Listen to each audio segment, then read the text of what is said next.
आप देख रहे हैं न्यूज़ 9 भारत, रखिए आपको सबसे आगे। नमस्कार, आप देख रहे हैं न्यूज़ 9 भारत। मैं हूं आपके साथ अंजलि। देश और दुनिया की तमाम अहम खबरों पर आइए डालते हैं एक नजर।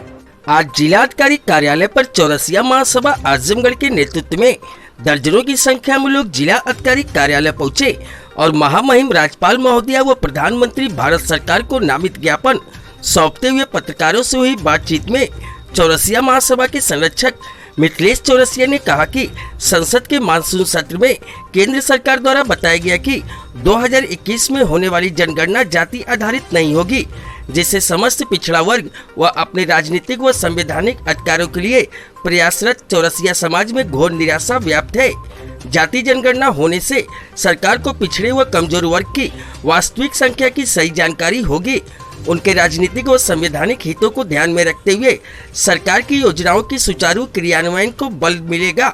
चौरसिया समाज राजनीतिक रूप से स्वयं को ठगा हुआ महसूस करता है। ऐसे में जनसंख्या के अनुपात का वास्तविक जानकारी न होने के कारण हमारे समाज का अस्तित्व दिशाहीन सा प्रतीत हो रहा है।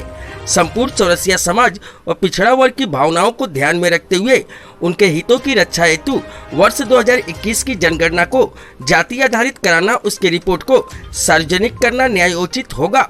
और श्री चौरसिया ने कहा कि अगर हमारी मांगे पूरी नहीं होती है तो आगामी 2022 और 2024 के चुनाव में चौरसिया समाज एक बैनर के तले चुनाव लड़ेगा, जिससे उत्तर प्रदेश सरकार और भारत सरकार दोनों का नुकसान होगा। इस मौके पर ज्ञापन देने वालों में अरुण कुमार चौरसिया, राकेश मौर्य पिछड़ा संवाद, सुरेश चौरसिया ब्लॉक अध्यक्ष मेहनगर, गिरजानंद चौरसिया संगठन मंत्री, परतोष कुमार चौरसिया जिला उपाध्यक्ष केसरिया हिंदू वाहिनी, संजीत कुमार यादव सिविल लाइन, जिला उपाध्यक्ष राजेश चौरसिया, संरक्षक हरिश्चंद चौरसिया, मीडिया प्रभारी सत्यानंद चौरसिया, दुष्यंत चौरसिया, कृष्णा चौरसिया युवा जिला अध्यक्ष उपस्थित रहे।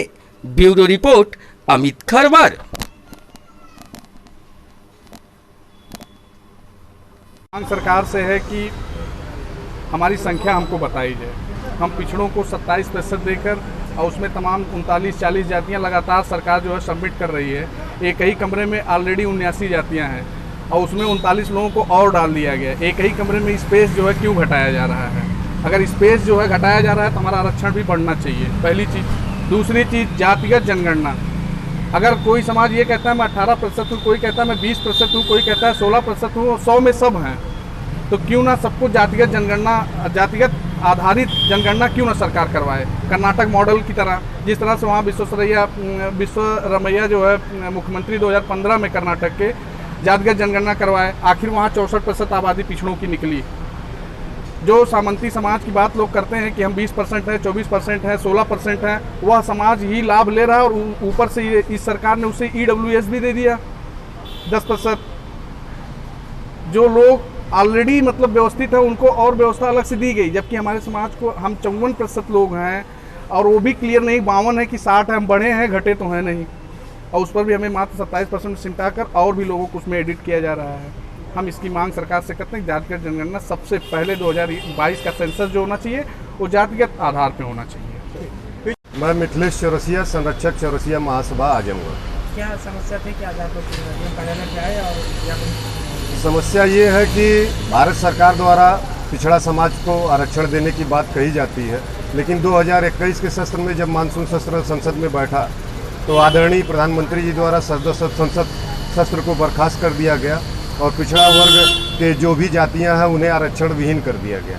इसी क्रम में आज चौरसिया महासभा द्वारा आज हम लोग पिछड़े समाज को एकत्रित करके यहाँ जिला कार्यालय पे आए हुए हैं और यशस्वी प्रधानमंत्री जी को DM आजमगढ़ के माध्यम से एक ज्ञापन दे करके अपनी मांगों को अतिशीघ्र पूरा करने के लिए प्रधानमंत्री जी को ज्ञापन सौंपा है और हमारी मांगों को जितना जल्दी हो सके हमारे जात का जातिगण समीक्षा करके, हमारी जनगणना करके हमारी हिस्सेदारी हमें दी जाए। इसीलिए आज हम सभी लोग इस आजमगढ़ जिला कार्यालय पर आए हुए हैं। अगर ये मांगे आपकी पूरी नहीं होती तो आगे आपकी रणनीति क्या है? देखिए, अगर हमारी मांगे नहीं पूरी होंगी तो आगे जो 2022 और 2024 का चुनाव है इसमें हमारा चौरसिया समाज एकजुट होकर के एक बैनर के तले चुनाव लड़ने के लिए मजबूर होगा और इसका नुकसान आगामी सरकार और भारत सरकार दोनों को होगा।